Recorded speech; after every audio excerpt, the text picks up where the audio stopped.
dengan. Ya, sedikit, jangan sama-sama bang. Jadi Bahaya, Pak. pastinya sama si perencana harus ada ya, tidak masalah. Ada rumus seperti ini dimakan mentah-mentah kan tuh, terus ketika kalian presentasikan sama orang, terus orang lebih kecil sama dengan kan, ya berarti misalnya ini 10 ya, terus ini ada gabungan 11.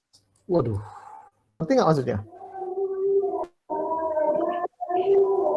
Ngerti, Benar, Pak. ini benar ya, benar. Tapi ada tapinya. Kalau secara dia hanya benar, Excel atau apapun itu nggak punya feel. Yang punya feel itu aja engineer, ingat ya. Masukkan kondisi itu si sub 2000, si etap situ bisa menghitung luar biasa ya. Luar biasa banget, luar biasa banget. Tapi dia punya feel nggak?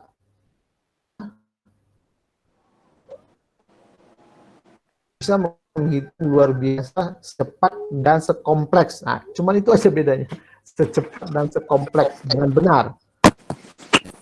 Nah, ya, seperti bukan berarti manusia nggak bisa aja, cuman waktunya cukup lama dan human error-nya itu dalam setiap ini. Nah, inilah kelebihan inilah buatan manusia, waktu dan keakuratannya cukup tinggi sebagai metode yang diciptakan manusia dalam menghitung. Jadi dia nggak punya sense untuk gini, dia akan bilang oke, itu aja. Mepet sekali. 0,99 berapa gini? 10 bagi 11 berapa? Ini rasionya. 0,9 berapa nih?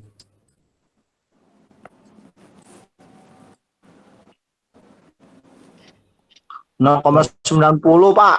Hah? Ya ini.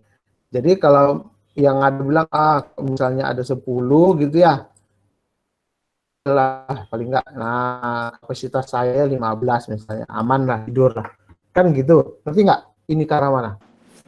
Ngerti, Pak. Kalau ada atau 16 atau 16 17 lagi ya, nah ini kemampuannya ini adalah bebannya. Pak, ada ketentuan khusus nggak Pak? Maksudnya harus lebihnya minimal 5 atau Nggak ada. 3 gitu nggak? Itu ya, itu yang range-nya engineer. Itulah bedanya kenapa kita tetap harus belajar. Kalau nggak perlu belajar. Kenapa nggak perlu belajar? Semua dipetakan secara itu udah keluar semua hasilnya. Yang di zaman sekarang itu hampir semua memanfaatkan itu. Jadi semuanya orang tahu. Jadi beda saya apa ya kalau misalnya gitu. Ya. Iya Pak, paham Pak. Hampir semua orang bisa membaca ini. Mas apa artinya sekian.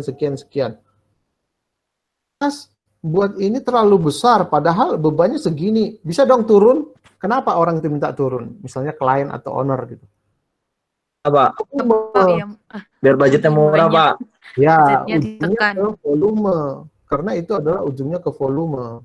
Volume pasti sejalan dengan budget ataupun keuangan, kan seperti itu, ekonomisnya. Tapi engineer bisa itu rekayasa.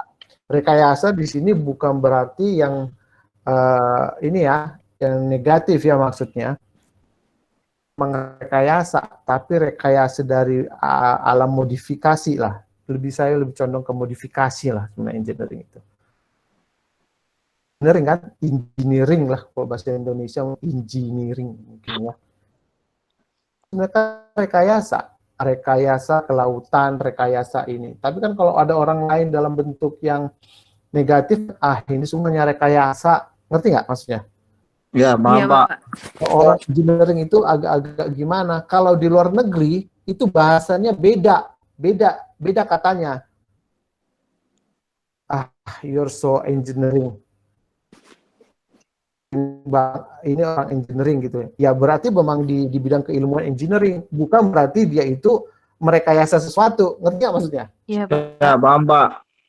Kata maknanya bisa 2, 3. Di sana itu seperti ini, perkataannya juga beda katanya. Nah, itu yang adopsi itu berarti kita harus mengerti ya, seperti itu. Merekayasa dari apa? Dari fenomena yang terjadi daripada ini kan rekayasa dari sains semua. Kalau ujung-ujungnya ditarik terus ke atas, ketemu fisika kita waktu SMA, F sama dengan M kali A, ya, baru kesetimbangan, tarik gitu. Eksaknya itu ya di SMA. Ujungnya adalah biasanya orang-orang MIPA itu, orang eksak, science knowledge itu mereka mengatakan mother of knowledge. Pengetahuan itu adalah matematika. Ujungnya kalau ditarik ke sana sih sebenarnya. Ada ngitung, ya, cuman nggak matematika banget, ngerti nggak maksud saya? Ketika dibilang ada pengetahuan ini apa namanya material, misalnya gitu ya, pengetahuan, tapi nggak material banget kayak orang material gitu loh, seperti bukan orang MIPA, sains. Namanya juga engineer ya. Tapi engineering itulah yang menghasilkan roda perputaran yang namanya subjek lain itu bisa dimanfaatkan semua. Ekonominya ada. Kalau hanya MIPA saja nggak bisa berkembang. Memang harus tahapan rekayasa semuanya. Ini adalah teknik sipil seperti itu ya. Kalau kita mother-nya itu kemana ya pasti ke Newton ya. F sama dengan MKA dan juga adalah kesetimbangan benda tegak. Ya, ujungnya ke situ. Mekanik, teknik mesin juga nggak jauh dari situ, tapi mereka lebih mendalam. Kalau kalian ingat pelajaran SMA kelas 1 ada benda berputar, beraturan, tidak beraturan, itu anak mesin lah mungkin lebih ke situ. Ya, kalau gempa-gempa kita dari F sama dengan M kali A juga. Ya, dari pelajaran itulah diturunkan sebenarnya. Kalau anak elektro dan sejenisnya yang berbau proton, neutron dan sebagainya itu, ya kita pelajarin ya. Emang juga ada kan ya? Kalau nggak salah saya. Pak. Jika itu statis ya, statis apa? Saya lupa lah. Dan itu mothernya sebenarnya, induknya. Engineering itu rekayasa. Ya. Nah di sini kita kembali ke sini bagaimana berargumen ini bisa kita bilang saya nggak mau mepet Pak antara kemampuannya sama beban yang terjadi. Jadi saya membuat safety factor yang agak berlebih untuk kenyamanan saya. Ya, jangan bilang takut, nanti di challenge lagi. Kalau kamu takut ngapain kamu jadi menghitung, kan gitu. Untuk kenyamanan saya. Dan yang kedua adalah bahwa kalau terjadi, ya ini beban terjadi ada sedikit overload yang terjadi, dia masih mengcover. Siapa? Nah, jadi bisa kalau jawabannya politis ya. Yang pertanyaan juga aneh-aneh kan gitu. Kadang-kadang pertanyaannya aneh, yang bisa men-challenge orang struktur. Dijawab agak di tengah secara engineer juga lah jawabannya, nggak eksak banget, nggak apa-apa. Untuk kenyamanan daripada kita mendesain sesuatu ya. Itu mengenai safety factor. Jadi bisa mengerti ya, ini maksudnya apa? Sekarang saya kalau buat seperti ini,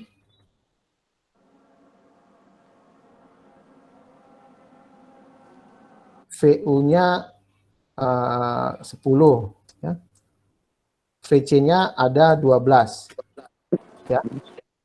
Ini sudah oke apa belum? Sudah, Pak. Udah ya? Sudah. Tapi sengkang udah berarti nggak butuh sengkangnya. Teori dia tidak butuh sengkang lagi. Ya. Ya. Tapi dalam Oke, Pak. penggunaan, dalam aplikasi itu mungkin terjadi. Tetap dia harus ada Ditambahin VS. Loh, kenapa harus tambah sengkang? gimana nanti mau